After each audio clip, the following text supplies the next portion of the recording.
जय हिंद दोस्तों, स्वागत करते हैं आपके अपने परिवार में। आशा करते हैं कि आप लोग एकदम बढ़िया होंगे, स्वस्थ होंगे। तो जैसा कि आप लोग को पता ही होगा, बिहार पुलिस का एग्ज़ाम काफ़ी नज़दीक आ गया है और आप लोग की तैयारी एकदम ज़ोर शोर से चल रही है। तो आज हम लेके आए हैं टेस्ट सीरीज तीसरा, जिसमें आप लोग को मिलेगा कुछ इम्पोर्टेंट क्वेश्चन। तो चलिए शुरू करने जा रहे हैं। पहला क्वेश्चन, अगर आप लोग को इसका आंसर पता होगा तो कमेंट बॉक्स में कमेंट करिएगा। तो चलिए शुरू करते हैं। पहला क्वेश्चन क्या लिखा है? पहला क्वेश्चन हिंदी का है। नयन में कौन सा संधि है? अयादी संधि, क्योंकि नयन का संधि विच्छेद क्या होता है? ने प्लस अन, नयन। तो जिसमें अन हो, आन हो, औ हो, आव हो, उसे कौन संधि बोलते हैं? अयादी स्वर संधि बोलते हैं। ठीक है। अगला क्वेश्चन क्या लिखा है? जिस समास का दोनों पद प्रधान हो उसे क्या कहते हैं? द्वंद्व समास कहते हैं। जैसे कि माता पिता, भाई बहन, ये कौन सा समास हो गया? द्वंद्व समास हो गया। ठीक है। फिर नेक्स्ट क्वेश्चन क्या है? नगण्य का समास होगा। नगण्य का समास क्या होगा? तत्पुरुष समास होगा। ठीक है। अगला क्वेश्चन क्या लिखा है? परहित के अंतर्गत आता है। परहित, परहित मतलब होता है दूसरों के बारे में हित चाहने वाला, उसे क्या बोलते हैं? परहित। देखिए पहला को आंसर ऑप्शन लिखा है, दूसरों के प्रति सच्ची सहानुभूति रखना। ये सही है। तो आगे बढ़ जाएंगे। लिखा है चरपाई पर चादर बिछा दीजिए। चरपाई पर चादर बिछा दीजिए किस कारक का उदाहरण है? तो लिखिए यहाँ पर लिखा है पर किस कारक का, पर किस कारक में आता है? पदान अधिकरण में पर। अधिकरण में क्या आता है? में और पर। तो यहाँ पे पर लिखा है तो कौन सा कारक हो जाएगा? अधिकरण। अगला क्वेश्चन लिखा है भाषा के स्थानीय रूप को क्या कहते हैं? स्थानीय रूप मतलब होता है कि किसी स्थान पर बोले जाने वाली भाषा को हम लोग क्या कहते हैं? बोली कहते हैं। ठीक है।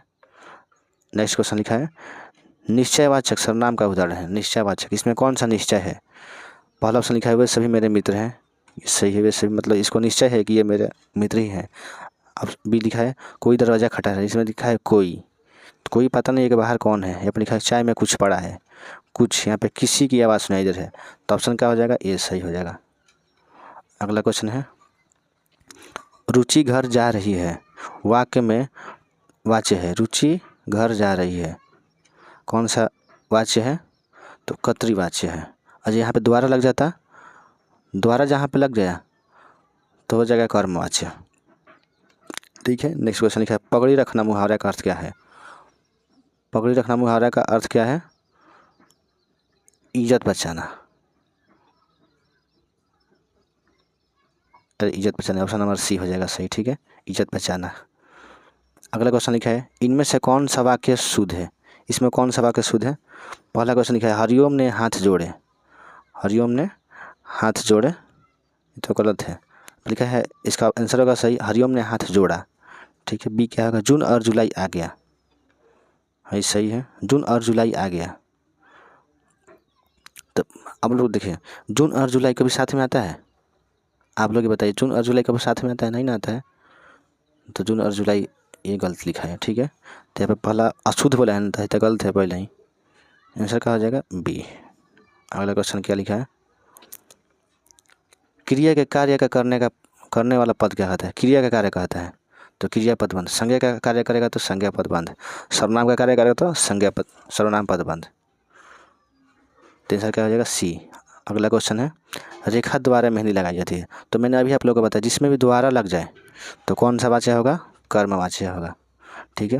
नेक्स्ट क्वेश्चन है सलमा घर जाती है। इसमें कहीं द्वारा लग, सलमा घर जाती है वाक्य है, कौन सा वाक्य है? तो सरल वाक्य है। आज्ञार्थक मतलब होता है जिसमें आज्ञा दिया जाए। निषेध मतलब होता है जिसमें मना किया जाए, ना जिसमें, तो कौन बोलेंगे? निषेध। इच्छा माने जो अपने इच्छा से करे उसे इच्छार्थक बोलते हैं। लेकिन यहाँ पे सरल वाक्य शर्मा घर जाती है। ठीक है। नेक्स्ट क्वेश्चन है शब्द के प्रसिद्ध अर्थ का प्राप्त करने वाला शक्ति को क्या कहते हैं? शब्द से प्रसिद्ध अर्थ प्राप्त करने वाला शक्ति को अभिधा कहते हैं। ठीक है। श्रोता या पाठक के कल्पना शक्ति को कोई नई अर्थ बतावे, इसे सब कौन सा शब्द शक्ति कहते हैं? कौन सा शब्द शक्ति कहते हैं? इसमें सी, व्यंजना शब्द शक्ति कहते हैं। नेक्स्ट क्वेश्चन लिखा है उपमा अलंकार के कितने अंग होते हैं? उपमा अलंकार के कितने अंग होते हैं? 4 अंग होते हैं। ठीक है। नेक्स्ट क्वेश्चन लिखा है इनमें से कौन शब्द अलंकार है? शब्द अलंकार कौन कौन सा है?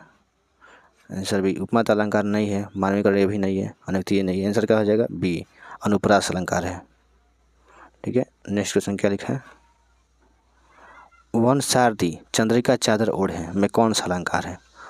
वन सारथी चंद्रिका चादर ओढ़े में रूपक अलंकार है। नेक्स्ट क्वेश्चन क्या लिखा है?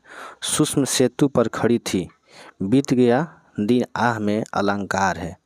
इसमें अलंकार पूछा है। ठीक है, तो क्या आ जाएगा? रूपक अलंकार। अगला क्वेश्चन है, उस वक्त मेरे क्रोध के तनु कांपने लगा, उसका कांपने उनका लगा मानो हवा के जोर से। तो ये कौन सा अलंकार हो जाएगा? उत्प्रेक्षा अलंकार हो जाए, क्योंकि जहाँ पे मानो, मनहु, मनहु, मानो, मानो, जनहु, जनहु, जानो रहे तो क्या रहेगा? उत्प्रेक्षा अलंकार। यहाँ पे देखें मानो आ गया है, तो कौन सा अलंकार होगा? उत्प्रेक्षा अलंकार। ऑप्शन ए सही है। अगला क्वेश्चन है, जब से है आँख लगी तब से ना आँख लगी, जब से है आँख लगी तब से ना आँख लगी, कौन सा अलंकार है? देखिए यहाँ पे एक बार आँख लग रहा है, फिर यहाँ पे एक आँख नहीं लग रहा है, एक बार आँख लग रहा है, एक बार नहीं लग रहा है, तो कौन सा होगा? विरुद्ध कर रहा है कि नहीं है? एक दूसरे का उल्टा बोल रहे हैं तो विरोधाभास हो जाएगा। ठीक है, नेक्स्ट क्वेश्चन है, जगड़ में कितने लघु और कितने गुरु वर्ण होते हैं? जगड़, जगड़ मैंने आप लोगों को पिछली वीडियो में इसका ट्रिक बताया था, नभतम जयसर वाला करके। तो जो भी लोग वीडियो नहीं देखेंगे, पीछे वीडियो हम डिस्क्रिप्शन लिंक डाल देंगे, उसका आप लोग पीछे जाकर देख लीजिएगा। ठीक है, जगड़ में एक लघु, दो गुरु वर्ण होते हैं। ठीक है, नेक्स्ट क्वेश्चन क्या लिखा है? निम्नलिखित पंक्ति में कौन सा वर्णिक छंद है? वर्णिक छंद है, पंक्ति क्या लिखा है? फूली डाली सुकुमई तिया की देख आंखें, आ जाती है मुरलीधर की मोहिनी मूर्ति आगे। तो इसमें कौन सा अलंकार हो जाएगा? मंदक्रांता अलंकार। कौन सा छंद है? मंदक्रांता छंद है। ठीक है, नेक्स्ट क्वेश्चन क्या लिखा है? पंडित राज जगन्नाथ ने अपनी रचना रस गंगाधर में कितने काव्य गुण को स्वीकार किया है? तो इसमें पहले से टिक लग गया है गलती से, आंसर हो जाएगा 3। नेक्स्ट क्वेश्चन है, रामायण में किस रस का प्रधानता है? रामायण में कौन सा रस है? श्रृंगार रस तो है भी है, लेकिन सबसे अधिक करुण रस की बात किया गया है। ठीक है, तो आंसर क्या हो जाएगा? बी, करुण रस। तो चलिए ठीक है, वीडियो को हम यहीं पर समाप्त करने जा रहे हैं, क्योंकि लाइट की कुछ समस्या आ गया है, और नेक्स्ट वीडियो में हम अगला पार्ट शुरू करेंगे। तो धन्यवाद, और आप लोगों को जितना भी आंसर पता होगा कमेंट बॉक्स में कमेंट करें। ठीक है।